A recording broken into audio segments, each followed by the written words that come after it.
How do you like our different setup tonight? There's a reason for it, but if you like it, we can do it again. So, okay. Do I start with this one? What? Do I start with this? Or? Yeah, you can just start. Okay.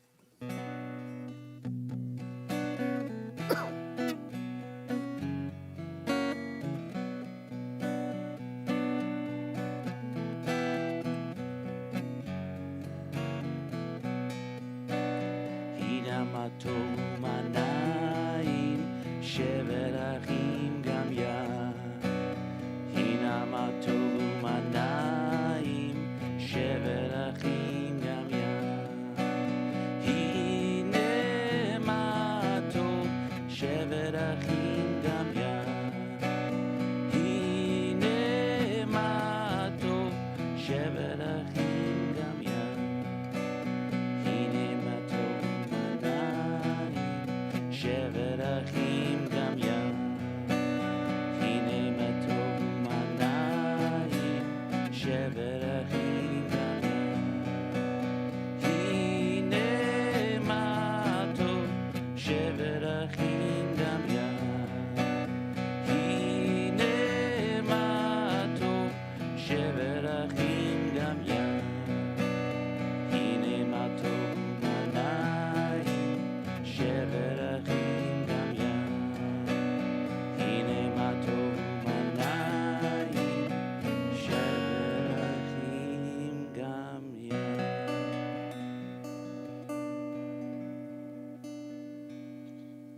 Shabbat Shalom, everyone. Good Shabbos. As I said, I hope you like our setup for tonight. We will do it again if you're comfortable with it. This is Shane Soldinger, for some of you who don't know Shane. Gordon, our music director, is in Denver this weekend. He's got a gig, a Gordon Lightfoot tribute concert. And Shane, who's a very talented musician in his own right, is going to be co-leading the service with me tonight. And you've done it before a couple of other times, right? Two other times. So hopefully this will be the start of something that we will all benefit from. So thank you. I know many of us are concerned about Israel. We're concerned about anti-Semitism. We have anxiety about a lot of things. But we're here together. We're safe. We're good. We're in community. And it's a great way to end what, at least in Napa, has been a very beautiful fall week. So while our thoughts and prayers are with our brothers and sisters in Israel, particularly those soldiers who are in harm's way right now, and we also think of all those innocent people who have been hurt or killed at this time. Our focus tonight is on Shabbat, and our focus tonight is on our community here in Napa Valley. So I'm glad you're here with us. We're going to start by lighting our Shabbat candles, so I'd like to invite Marcia Ewig to come up. Oh, and Linda. Okay, you can do it together. And the blessing is on page 120 if you'd like to follow along. You're going to have to just lean over a little bit. Okay, just be careful. Just say the prayer. Yeah, just say it. Just say it.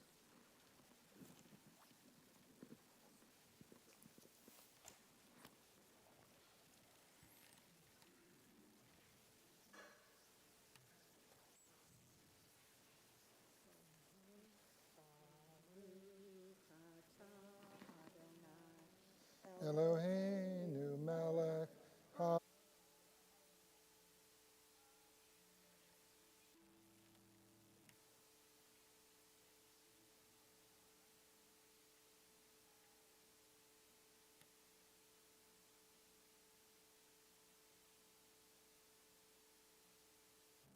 Thank you.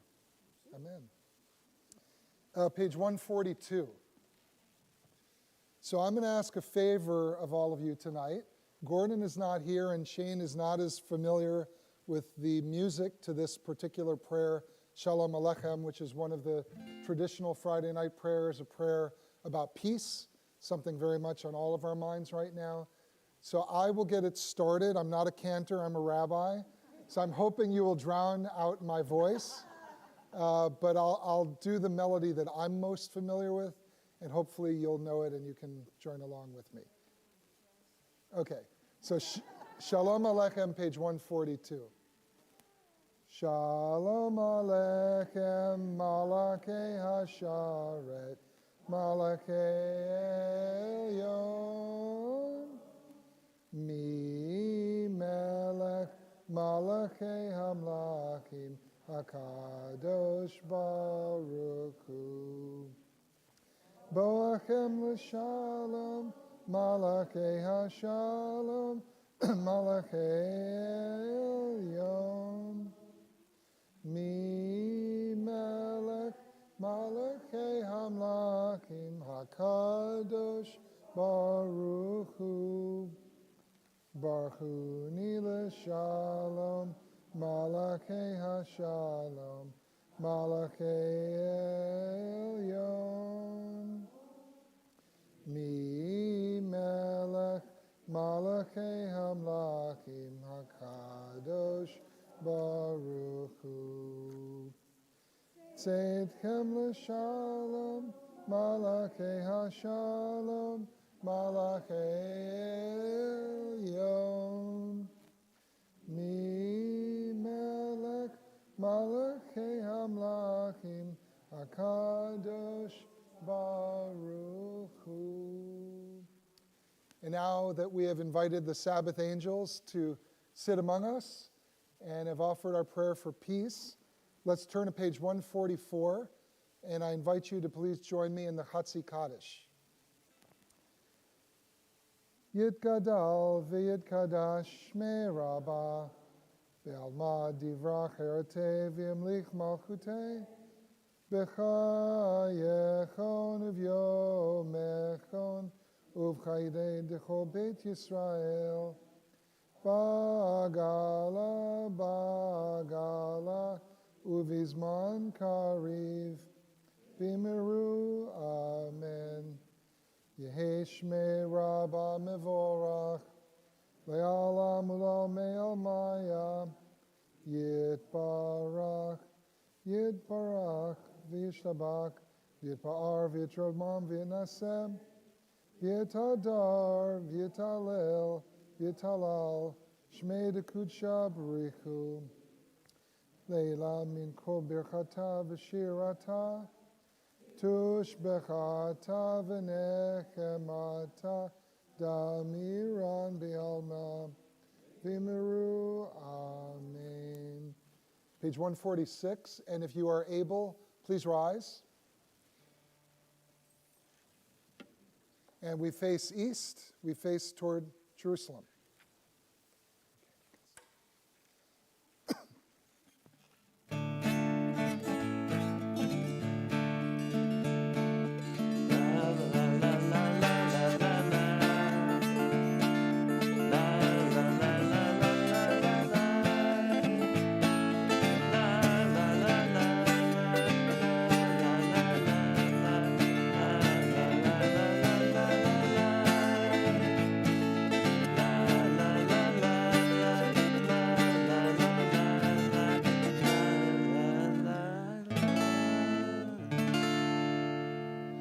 Baruch Hu et Adonai Hamevorach.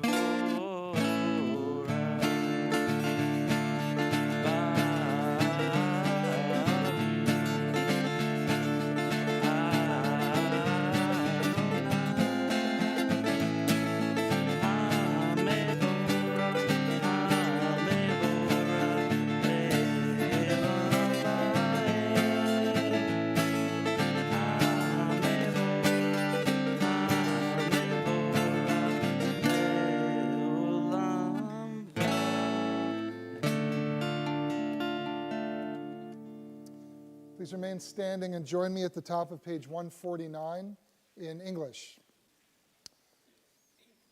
Praise to you, Adonai our God, from whom the evening flows.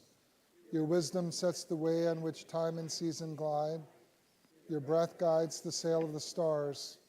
Creator of the tide of time and light, you guide the current of day into night.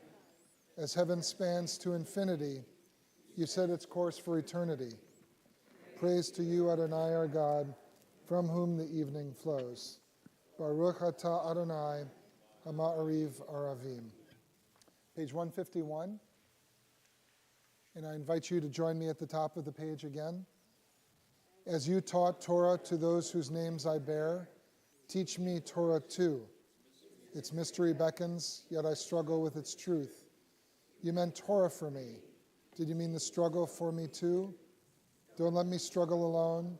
Help me to understand, to be wise, to listen, to know. Lead me into the mystery. Baruch atah Adonai, Ohev Amo Yisrael.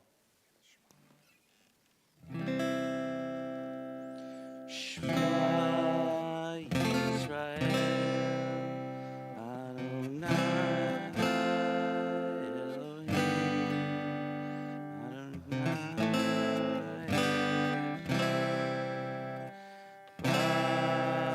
Baruch Shem, give Malachut Le'olam. Please be seated. And join me in the Ve'ahavta. Ve'ahavta et Adonai Elohecha b'chol levavcha u'b'chol nafshecha u'b'chol meodecha v'hayu hadivarim ha'eleh asher anochi mitzavecha hayom alavavecha B'shinantam levanecha v'dibarta bam b'shivtecha b'veitecha u'v'lektecha v'derech u'shokbecha u'v'kumecha u'shartam leot al yadecha v'hayu letotafot b'neinecha u'ktavtam al mezuzot beitecha u'v'yisharecha Leman tiskuru vasitem et kol mitzvotai vitem kedoshim lelohechem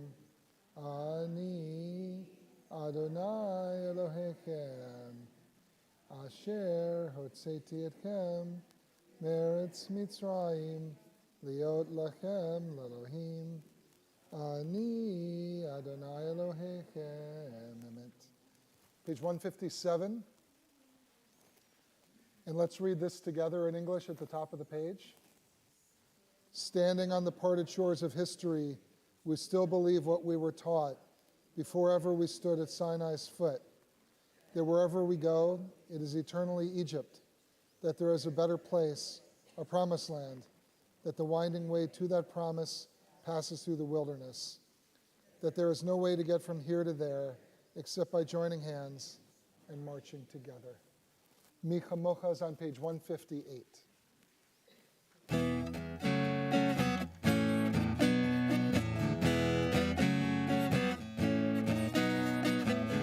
Mi Chamocha be'elim Adonai, Mi Chamocha ne'tepo kodesh, Mi Chamocha be'elim Adonai, Mi Chamocha ne'tepo kodesh.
Page 161.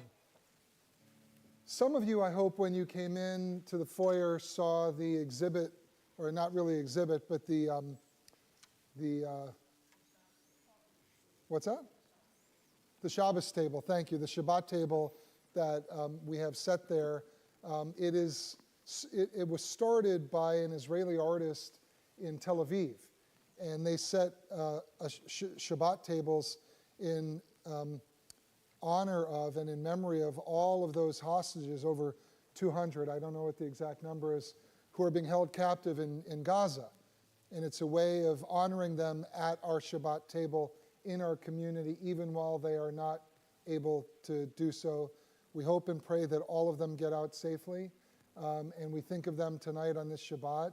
This prayer, which we're about to read and sing, Hashkivenu, is about finding support, about finding shelter during dark times, during night.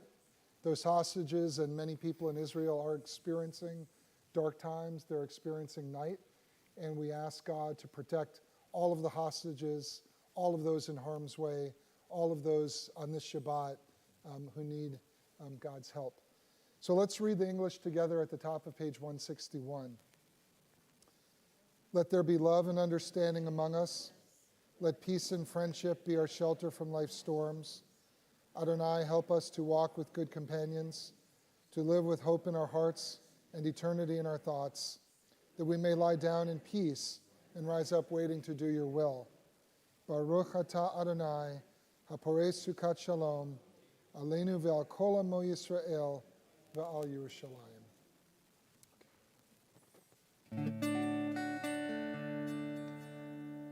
Hashkivenu Adonai Eloheinu Shalom, Shalom. V'amreinu Shomreinu L'chaim. V'osaleinu Shekoch Lamecha, V'osaleinu V'os Lamecha.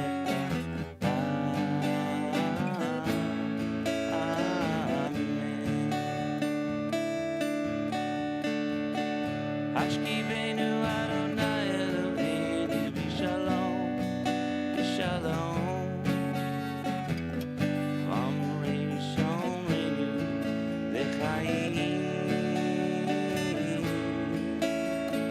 V'osaleinu T'koch Lamecha, V'osaleinu T'koch Lamecha.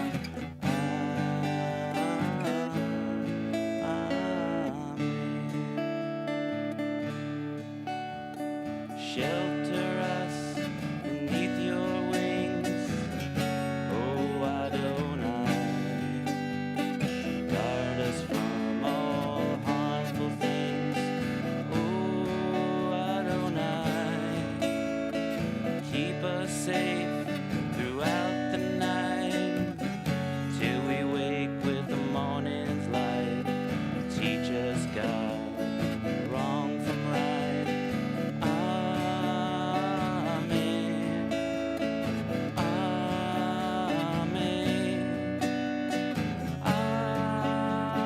Amen. Amen. Amen. Amen.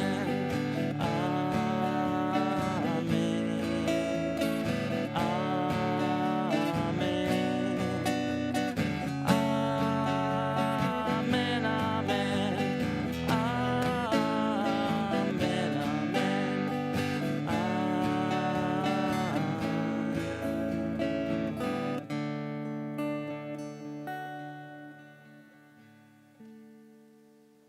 Please take a moment now for your own silent thoughts and prayers.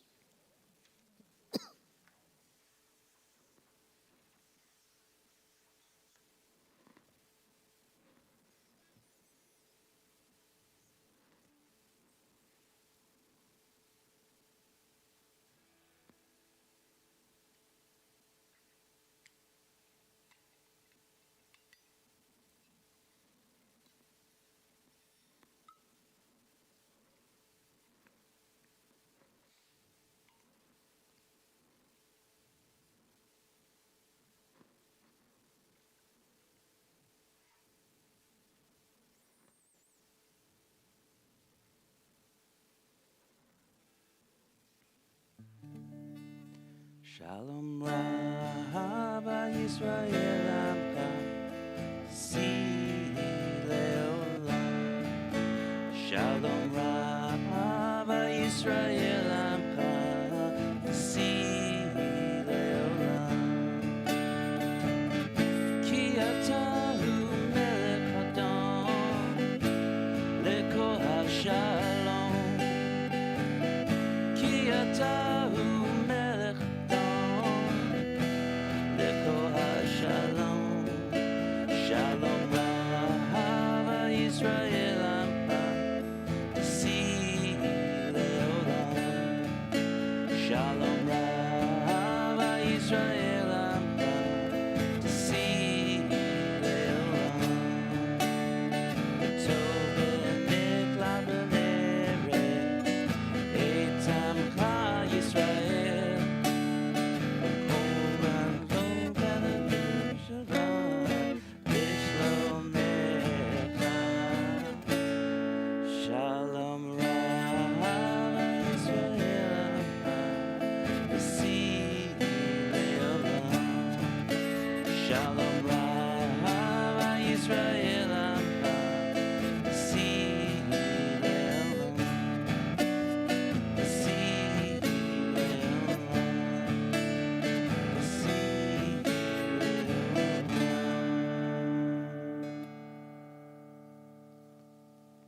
We pause now in our service to think of those in need of healing on this Shabbat, healing of body, healing of spirit, and healing of heart.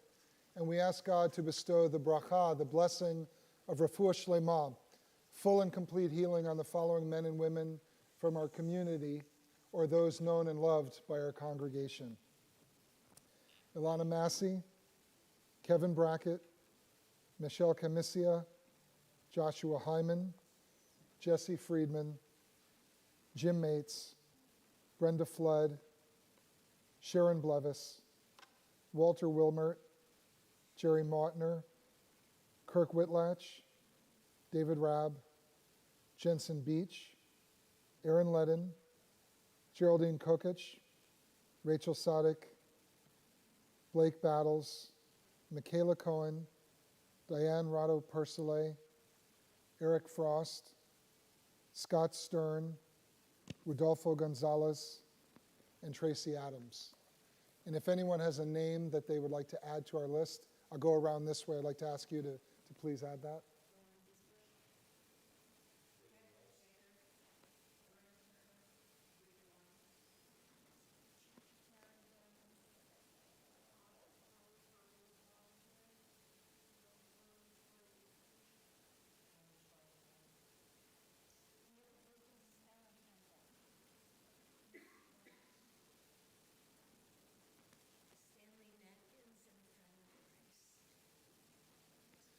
The Misha Barak prayer is on page 511.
Shabbat Shalom. Good Shabbos to everyone. Do I need to stand or is it okay if I sit? Okay, I'll sit. First of all, we just had that prayer about healing, and there's a lot of need in the world right now for healing. There's a lot of trauma in Israel and in this country. And I was remiss, I should have pointed out earlier, that we are such a great community.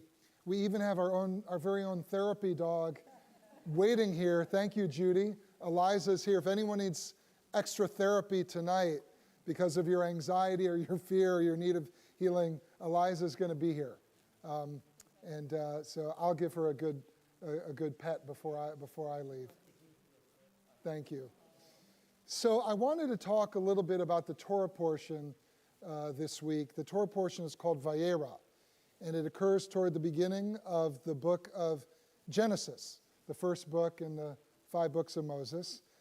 And it contains a very famous scene where Abraham and Sarah, and I think I've shared this story before, but I want to share it again because it's connected to the Torah portion, and I think it relates to congregations today in a very specific way.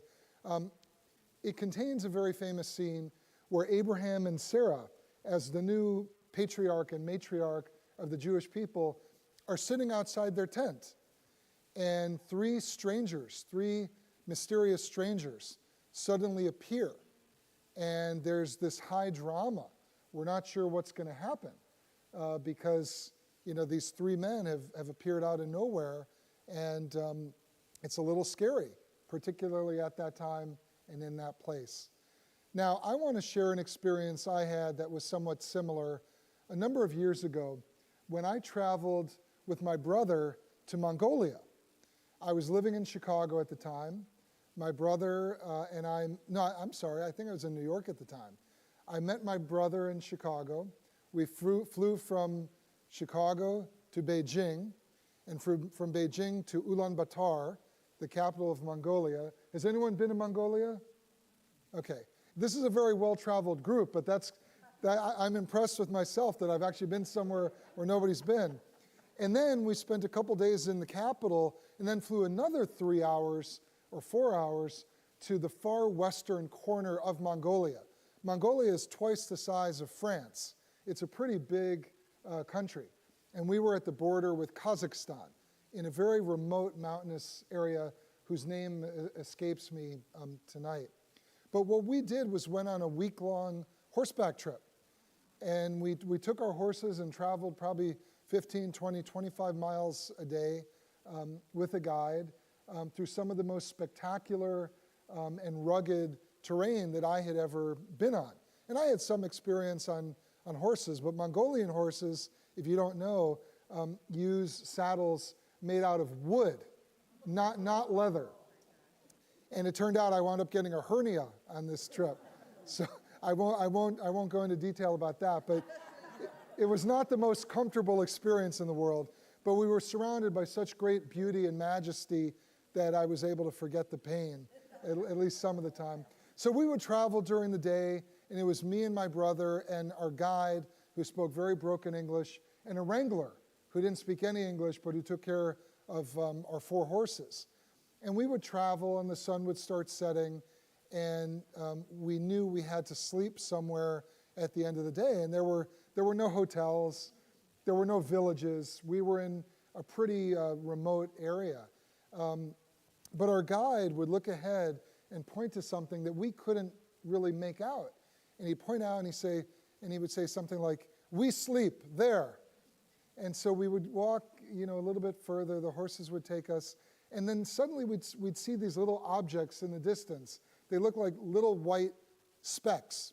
And as we got a little closer, we saw that the specks were actually flattened out teepees, which in Mongolia are called gers.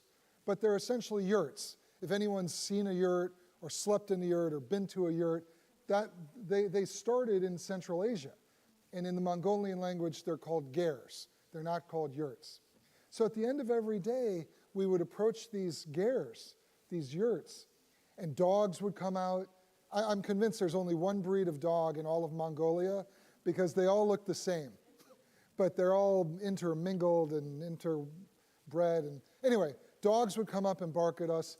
Children would run up to greet us.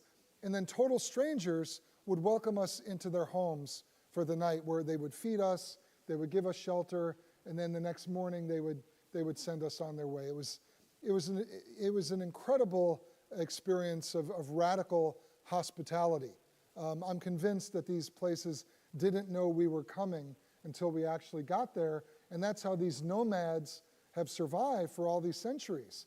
Because to paraphrase Tennessee Williams, when you're in a place like that, everyone is quite literally dependent on the kindness of strangers. And we were dependent on the kindness of these strangers who welcomed us in. And because I was a young rabbi at the time, I thought of this week's Torah portion, Vayera, where these three strangers, just like the four of us, came out of the blue to Abraham and Sarah and stood in front of their tent. And what did Abraham and Sarah do? At that time and in that place, I'm convinced that what I would have done if I were in Abraham's shoes is probably reach for a weapon. You don't know who these people are, these three strange men who come out of the desert. And what does Abraham reach for? He reaches for a loaf of bread. He reaches for a loaf of bread, he washes their feet, and Abraham and Sarah welcome these three mysterious strangers into their home, which probably looked very much like a ger, like a yurt. And the reason I bring up this story is because I was shown such radical hospitality in Mongolia that I think is so reminiscent of the radical hospitality that Abraham and Sarah share that it's worth exploring a little bit tonight. The Reform movement, the Union for Reform Judaism, some of you are familiar with the URJ, actually has a department called the Department for Audacious Hospitality. And they use this scene from Vayera and other examples when Abraham and Sarah and the other patriarchs and matriarchs demonstrate this audacity, this countercultural way of welcoming people into their community that has a great deal to teach us today. And they're focused in the Reform movement on trying to figure out how our synagogues can become more welcoming, can become more hospitable, can be more inclusive to people who are with us for the first time or who haven't been with us for years or who are just passing through. And so what I want to do tonight for a few minutes, and this should be on. Is the mic on, Andrew? Yeah, now it's on.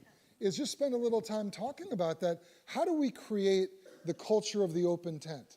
How do we create in 2023 here in Napa or anywhere in the world that has a synagogue, how do we create a more welcoming, inclusive, open, and hospitable community? I've been a rabbi now 29 years, I think. I was ordained in in 94. I'm not that old.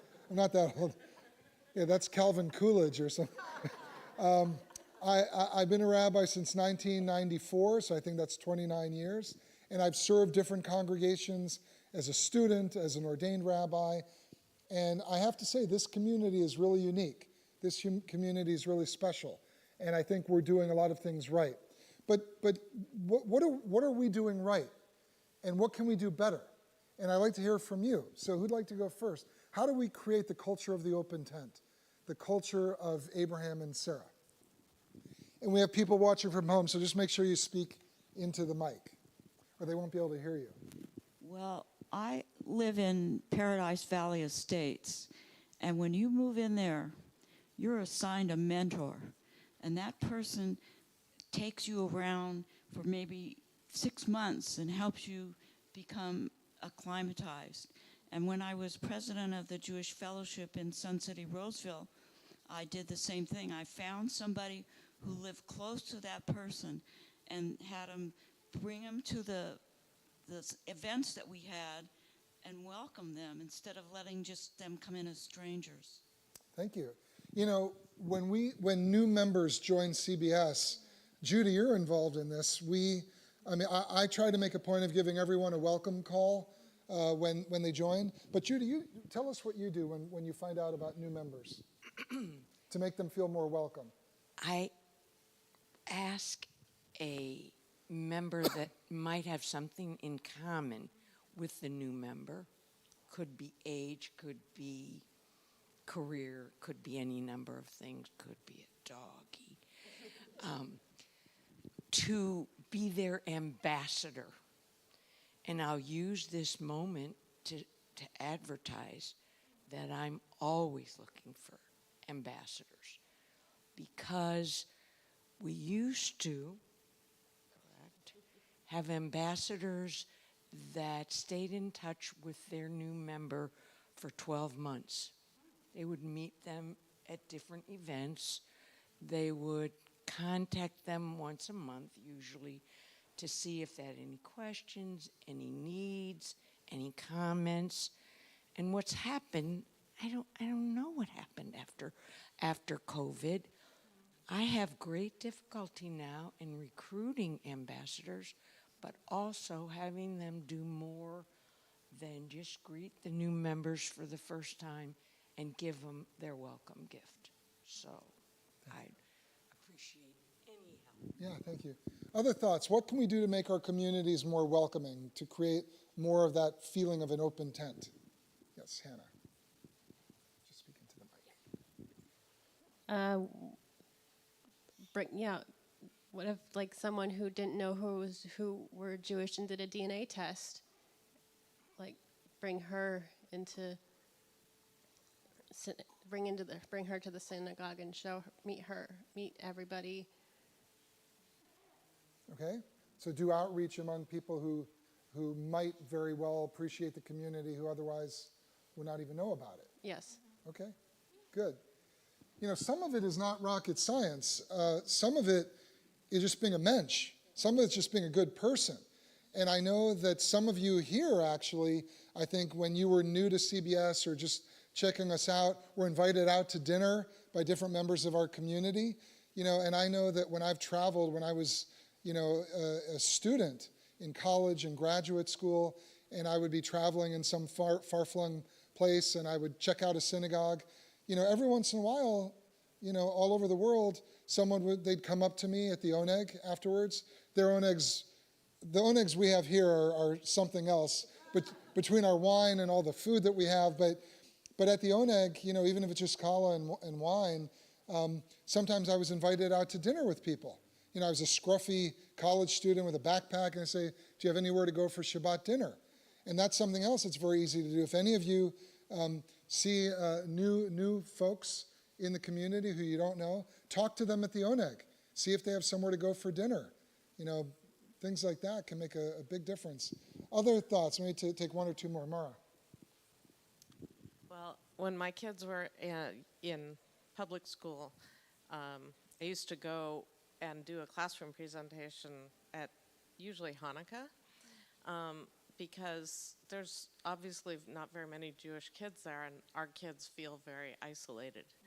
And it was amazing, one, that it's less mysterious to the other kids, but there were actually kids who belonged to Jewish families who my kids didn't know were Jewish, and suddenly felt more comfortable than talking to them. And so I think also just presenting ourselves to the public, and that makes us more approachable too. So Thank you. Yeah, I agree. I mean, I think the challenge we have, especially now as a Jewish community, is balancing being safe and being vigilant, having an armed guard, having, situational awareness training, making sure that we do all that we can to stay safe and secure as a community, balancing that during these scary times with also being open and in the community and out and about. I mean, some of you were at the Israel rally at not City Hall, it was at the courthouse not too long ago. And of course, we had a vigil here that was open to the wider community. And this is the challenge of being a house of worship. We want to be open and welcoming. We want to emulate Abraham and Sarah. We want to welcome strangers into our home. But, there's always risk when you do that. And that's what we have to balance as a community. Let's take one or two more. Ellen? Any other comments? Otherwise, Ellen will give you the final word. Okay, you have the last word. oh my God. which I know you hate so The much. final word, okay. Well, I have to say, from the time I joined 16 years ago till today, I think this community has come a long, long way. I'm really proud of this community. We are respectful of one another. We are kind to one another. We reach out when we need help. We ask people to do things, and they do things to help people when they're sick. But we can always do more. And I think that part of the problem is it's kind of a push-pull because people have busy schedules, and trying to get people together is difficult, even though we have lots of things going on here at the synagogue compared to what we had 15, 16 years ago. And we are trying to include more people on committees, but some people are afraid to commit because they don't know what they're getting into. So I think to be more welcoming, we need to build relationships first. And Judy, I think the ambassador program is an important program. They schlepped me to Soul Sisters, and that's where I met half the ladies, because we used to get like 25 people in someone's home. And I think having more things in people's homes, we used to do, if we had things like coffees in people's homes, so people just invite 20 people to come over and talk about a subject rather than having it at the synagogue, then they feel more part of it. And I think we've been trying to do a lot of things here at the synagogue, but I think we need to go back to inviting people into our homes. COVID may not be over with. I just had my 4th booster today, so I've had lots of shots.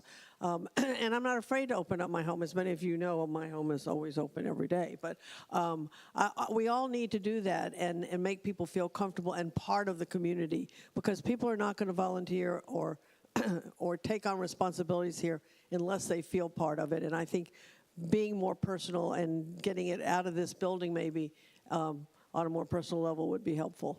Thank you. I agree. You know, a congregation is not a building. A congregation is a community, and that means we can do events all over the city, all over the world. You could take a congregational trip to Israel, which I tried a couple times, and then COVID killed it both times, as you know. But doing more off-site events is great. We've done Spirits and Spirituality at the Napa Valley Distillery. We've done the L'Chaim Festival at Copia. We can certainly do a lot more. When I was a rabbi in Manhattan, we would do Shabbat services at art galleries sometimes. So I'm certainly open to new ideas if anyone has any, but doing events both here and in the wider Napa community I think is a great idea. It's all about relationships.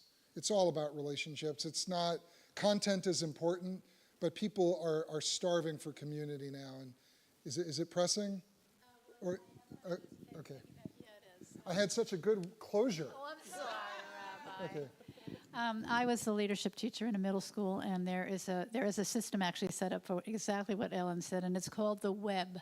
And so what happens is depending on how many congregants we have, we appoint 12 majachim or leaders, and they meet once a month with all of the other congregations. And we did that in middle school, and it stopped all the fighting because the 8th graders were taking care of the 6th graders and made them feel welcome. So we could do that here. Okay.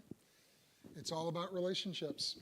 So on that note of relationships and community and togetherness, let's rise as a community and turn to page 586 for the Aleinu.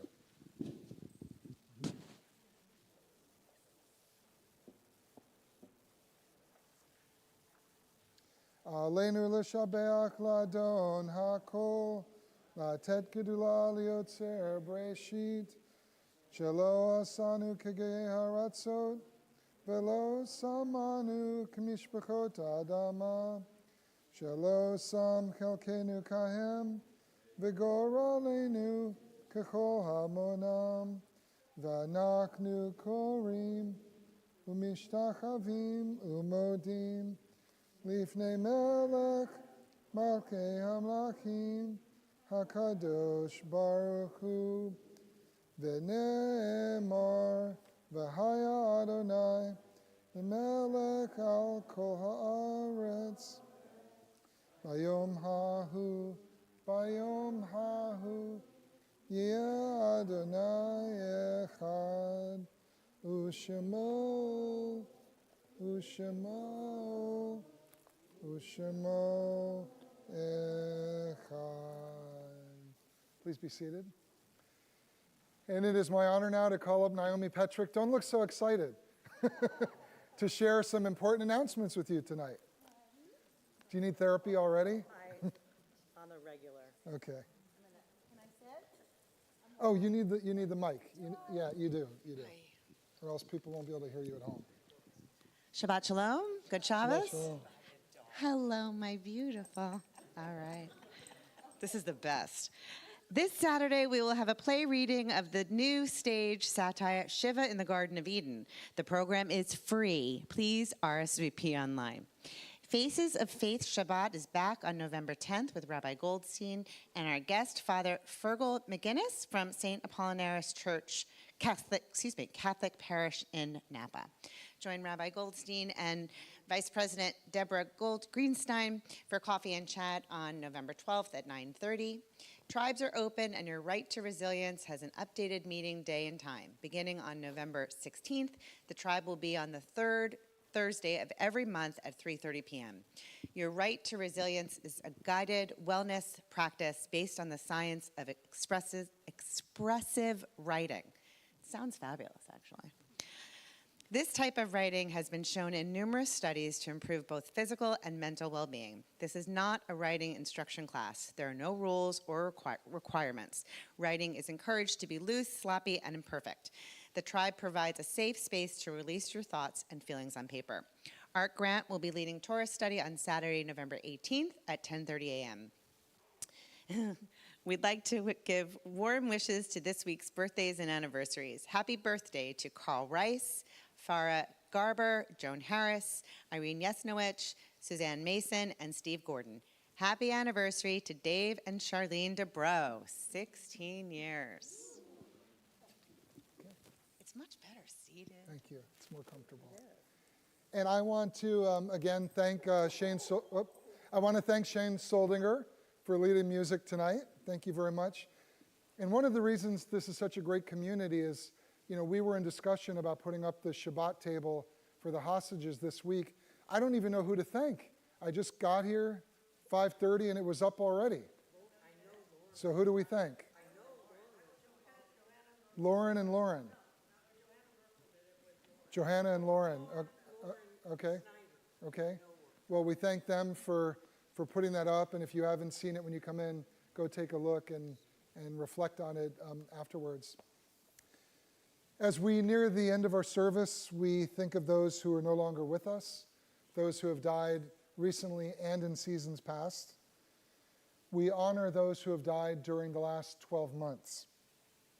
Othello Thornton, Alan Rosen, Fred Goldman, Ann Rapson, Bob Massey, Lucille Posner, Bunny Goldstein, William Bill Lenish, Barbara Cosson, Minnie Shostak, Kevin McCarville, Etta Kessler, Faye Goldstein Glick, Diana Coyne, Peggy Dooley, Eddie Feld, Frankie Block, Joyce Bisberg, Jake Goldstein, David Mendelson, and Nancy Jeanette. We also honor and remember the art sites, the anniversaries of the deaths of Estelle Yesowich, Jack Siadek, Siva Sivan, Bill Warfield, Jerome Good, Janice Rummelsberg, Paul Benko, Carl Friedman, Miriam Schmidt-Persile, Esther Sternberg, Pat Warfield, Marlene Hartstein-Schoenfeld, Elliot Kapchan, Vicky Kazes, Orville S. Cohen, and Joseph Sorojan. And if anyone has a name they'd like to add, please do so.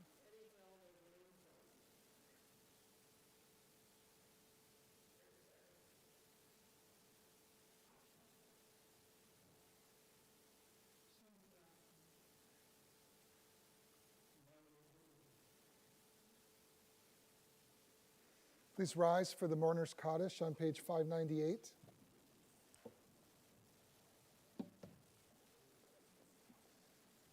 Yitgadal v'yitkadash shmei Rabbah v'alma divrach herotei v'yamlik malkutei v'chayechon v'yomachon uv'chayei dechol Beit Yisrael b'gala uv'zman kariv v'imru amen.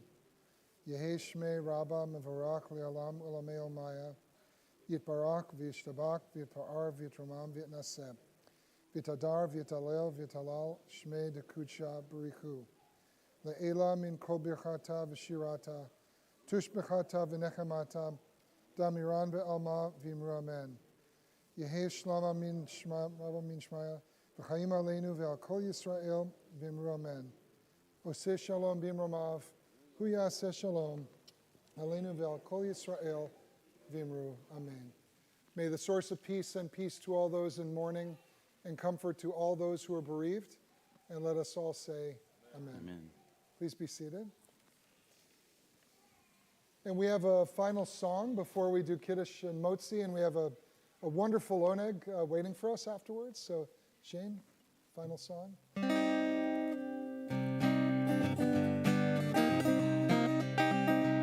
Oh, say shalom, b'imrava. Oh, yeah, say shalom aleinu. V'kol Yisrael. V'imru, amen. Oh, say shalom, b'imrava. Oh, yeah, say shalom aleinu. V'kol Yisrael. V'imru, amen. Ya'aseh shalom, ya'aseh shalom, shalom aleinu, v'kol Yisrael. Ya'aseh shalom, ya'aseh shalom, shalom aleinu, v'kol Yisrael. Ya'aseh shalom, ya'aseh shalom, shalom aleinu, v'kol Yisrael. Ya'aseh shalom, ya'aseh shalom, shalom aleinu, v'kol Yisrael. Ya'aseh shalom, ya'aseh shalom, shalom aleinu, v'kol Yisrael. V'kol Yeshitev.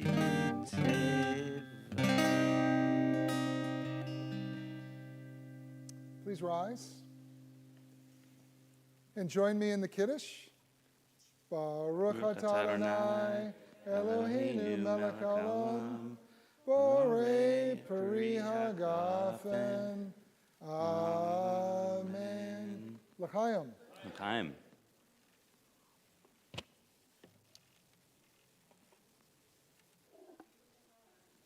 What's that? It is a beautiful challah. And in anticipation of our oneg, let's do the motzi. Baruch atah Adonai Eloheinu melech haolam hamotzi lechem min haaretz. Amen. B'tei avon. Shabbat shalom, everyone.